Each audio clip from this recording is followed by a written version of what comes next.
Ya estamos aquí, gracias por seguir con nosotros. Vero Cruz, bienvenida a la mesa de los miércoles. Gracias. Las reglas del juego son las mismas. Ah, bueno.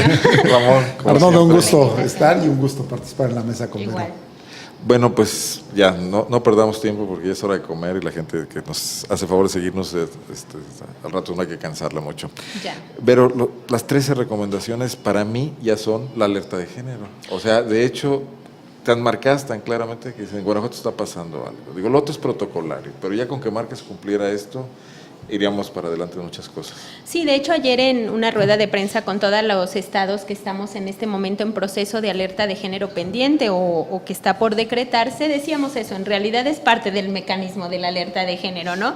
Las 13 recomendaciones nos parece que lo que hacen es sentar las bases de la política pública que debería hacerse, y muy grave, que ya debió haber tenido el gobierno de Guanajuato, que bueno, tuvimos que llegar a este lugar para que hubiera estas 13 recomendaciones que sí o sí se tienen que cumplir y completitas. Yo justo le preguntaba ayer a la persona de la CONAVIM y le decía, por ejemplo, si una de las recomendaciones el gobierno no la quiere aceptar, ¿qué pasa? Pues se declara alerta de género, porque son las 13 completitas, no es que unas sí, otras no, son las 13, pero además la ventaja que tiene el documento es que trae indicadores, ¿no? Y creo que están muy claros, muy básicos, pero muy claros de cómo los tiene que cumplir. Entonces, sí, yo sí creo que estamos en alerta porque el gobierno de Guanajuato, incluso si leemos bien el documento, está aceptando ya algo que eso me parece en este estado una ventaja, está aceptando que hay violencia feminicida contra las mujeres, ¿no? Algo que venía, todo mundo lo sabemos, lo venía negando. Entonces me parece que estamos un paso adelante, que acepte que hay violencia feminicida contra las mujeres, que tenemos un problema serio de violencia contra las mujeres que ha culminado en feminicidios, más allá de que si reconoce 20 o los 84, ¿no? Lo que sí está reconociendo es que hay una violencia de género brutal contra las mujeres y que se tiene que resolver. Y estas 13 recomendaciones, yo he dicho, creo que ninguna tiene desperdicio. Las 13 son muy importantes, son muy básicas, son muy estructurales, pero al mismo tiempo fundamentales. Tú las traes muy frescas, vamos a recordarlas para abordar sobre eso, ¿no? Bueno, una es, a mí la que me parece muy importante y prioritaria es la famosa mesa, donde tienen que estar organizaciones de la sociedad civil, familiares de las víctimas, víctimas mismas del feminicidio o sobrevivientes de feminicidio, y la instancia encargada de decirnos qué es el principio de la justicia, qué pasó con estas mujeres, quiénes las mataron, por qué las mataron. Claro, la Procuraduría. Y la segunda recomendación en ese tenor es la de la reparación del daño. En materia de feminicidio en Guanajuato nunca hemos conocido un caso de reparación del daño a las víctimas de feminicidio, y me parece que eso es muy importante, y además está diciendo, lo tiene que hacer a los más altos estándares internacionales, ¿no? No es como lo que le gustaría o lo que piensa que habría que hacer. La otra, que es estructural, fundamental y básica, es la capacitación y profesionalización de los servidores públicos en materia de género, de derechos humanos de las mujeres. Algo Nos por contaban, lo que se peleó constantemente y de hecho públicos. nos contaban mucho que en las discusiones de la mesa de trabajo era la representante del IMU no quería que quedara, porque decían, es que tenemos muchos problemas en que nos digan que sean especialistas. Es que ese es el tema, tienen que ser especialistas certificadas éticamente en ese nivel de que son las personas más adecuadas las que tienen que capacitar al personal para tener la garantía de que la Procuración, Administración de Justicia y todo el aparato estatal entiende qué es género, entiende qué son los derechos humanos de las mujeres, entiende convencionalidad y en consecuencia tiene que dar acceso a la justicia a las mujeres. No si les gusta o no, sino porque están profesionalizados. Déjame hacer una pausa aquí, continuamos con las demás, no se te olviden. Acá Ramón, tú las tienes muy claras también, pero a ver, ¿por qué le cuesta tanto trabajo al gobierno la capacitación? Pues, ¿tú por qué crees?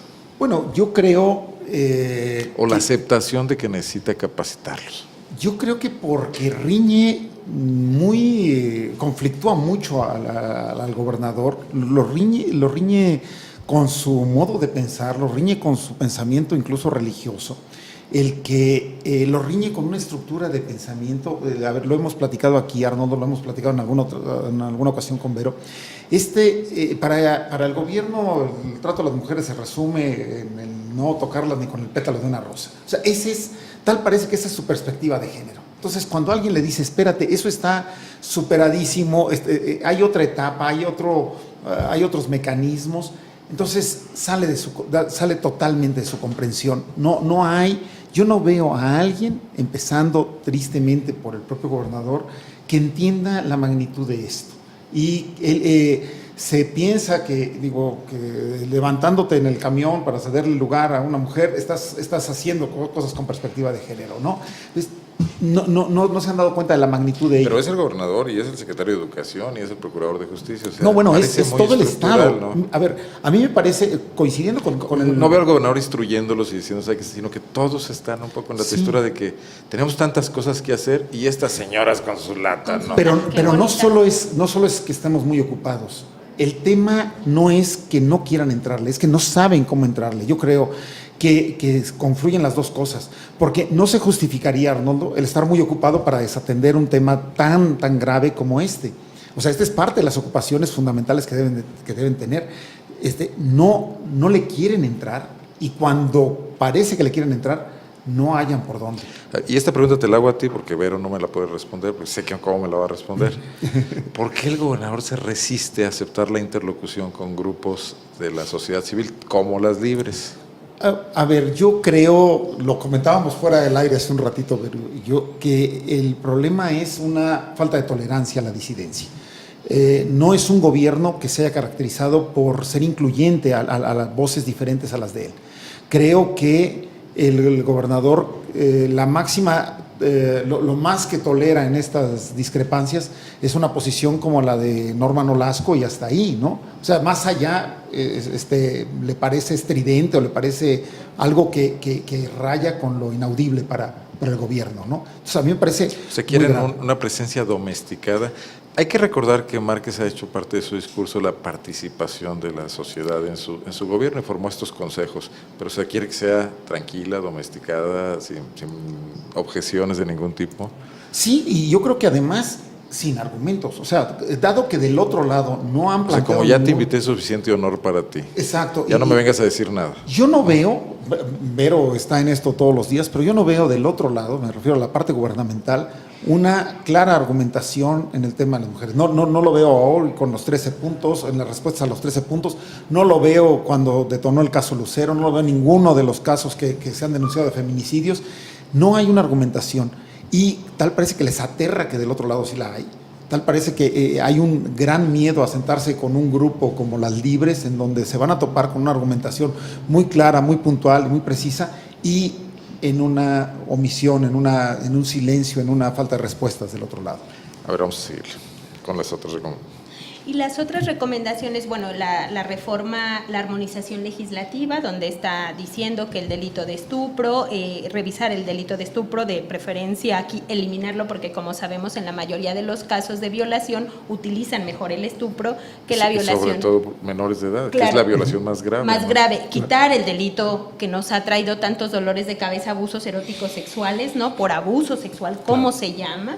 El tema de lo que hemos dicho, el origen, Guanajuato, que esa es una de las cosas que yo siempre digo, ojalá el gobernador entendiera que hoy tiene la oportunidad histórica en el país, porque es el primero, ¿no?, de resolver el feminicidio en Guanajuato, empezando con estas 13 recomendaciones, porque Guanajuato hoy todavía tiene posibilidades de resolver el fenómeno, porque todavía estamos en el primer piso, que es violencia familiar, pero el origen de la mayoría de los feminicidios es que no hay sanción a la violencia familiar, y es una de las recomendaciones de la armonización legislativa, que el delito de violencia familiar tiene que ser grave y debería ser de oficio preferentemente. Entonces, me parece que esta de la armonización legislativa, nosotras por lo menos teníamos 3 legislaturas exigiendo la armonización legislativa y no pasaba nada. De la ley de acceso a las mujeres a una vida libre de violencia federal, que medio ha sido adecuado, pero sigue con muchas omisiones y sin afectar leyes secundarias. Exacto. Los códigos, el Código Penal, etcétera. Más bien complementándolos, ¿no? Esta propuesta que se hace al Código Penal en términos de reparación y cosas por el estilo, más bien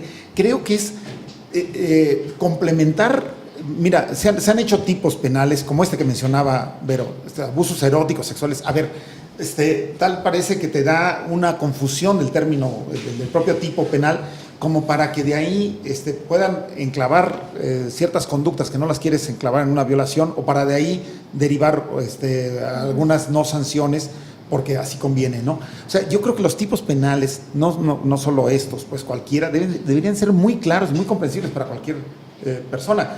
Pero lo dice muy puntual. A ver, si son abusos sexuales, creo que todo el mundo comprendemos de qué se trata, pero a la hora que lo rebuscas, ya creas una confusión legislativa, ¿no? Bueno, y chama para los legisladores, el Poder Judicial también.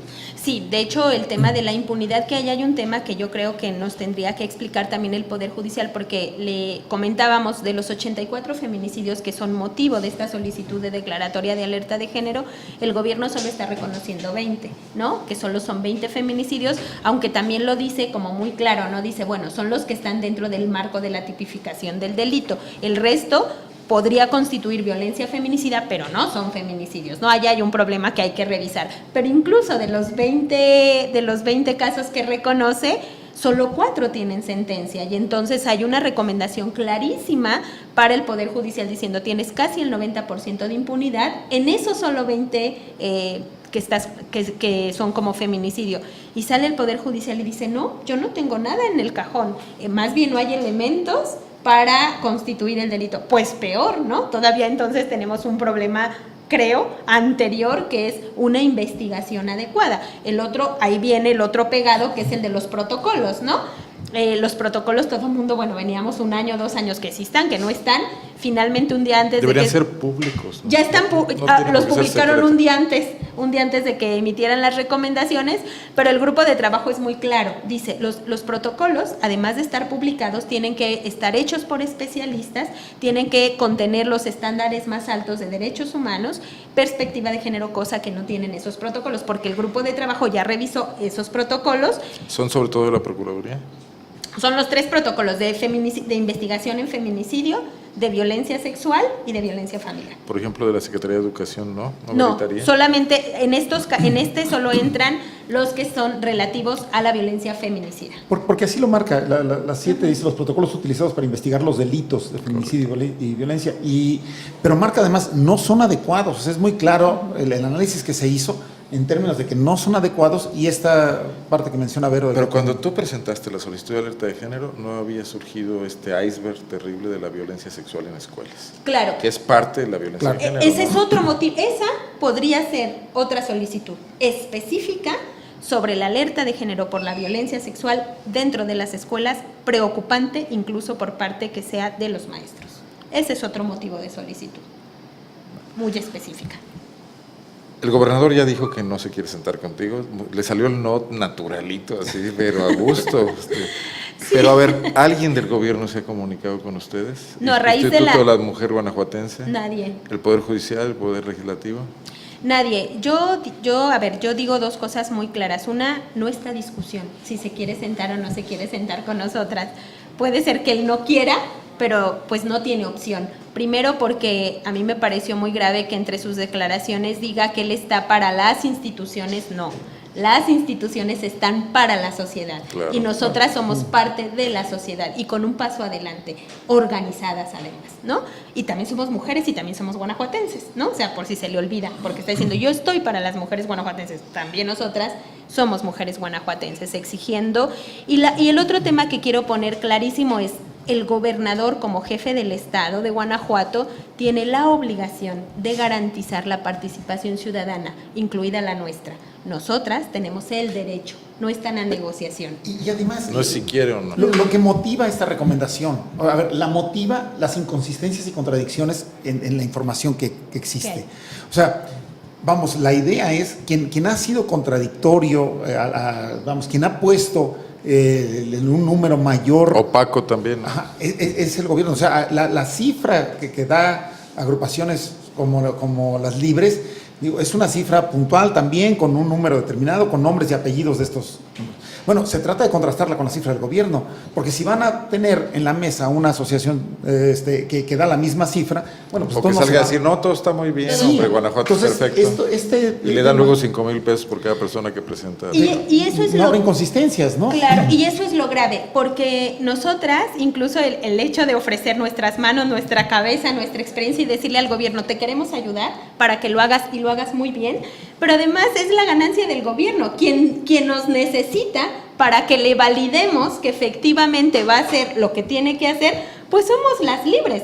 Si no es que cada 3 meses estaremos solicitando una alerta de género porque no tenemos la información de que está haciendo lo que tiene que hacer. Entonces, realmente la mejor validez o el mejor aval que el gobierno puede tener para decirnos a la sociedad y nosotras podamos decirle a la sociedad que efectivamente va a cumplir esto, pero sobre todo que sí está preocupado por un tema y lo va a resolver, somos las libres, ¿no? Claro. En realidad, pues, por eso digo nuestra discusión. Y otras organizaciones no gubernamentales. No, claro, pero digamos, lo que motiva, en este caso concreto, porque digamos, quienes pusimos la información en la mesa fuimos nosotras. La que se tiene que contrastar en la información. Claro, porque de hecho, nada más, y por supuesto, las otras organizaciones para todas las otras recomendaciones, pero hay una recomendación específica, que es la que motiva la solicitud, ¿no? Es más, nomás imagínense, del jueves, que fueron las recomendaciones y que la población, supongo, se enteró vía los medios de comunicación, a las libres nos llegan 2 casos concretos, ¿no?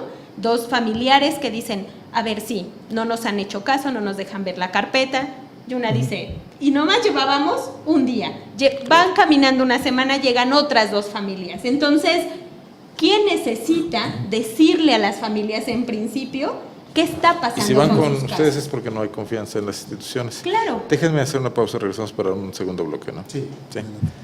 Regresamos enseguida con Verónica Cruz de las Libres y con Ramón Izaguirre.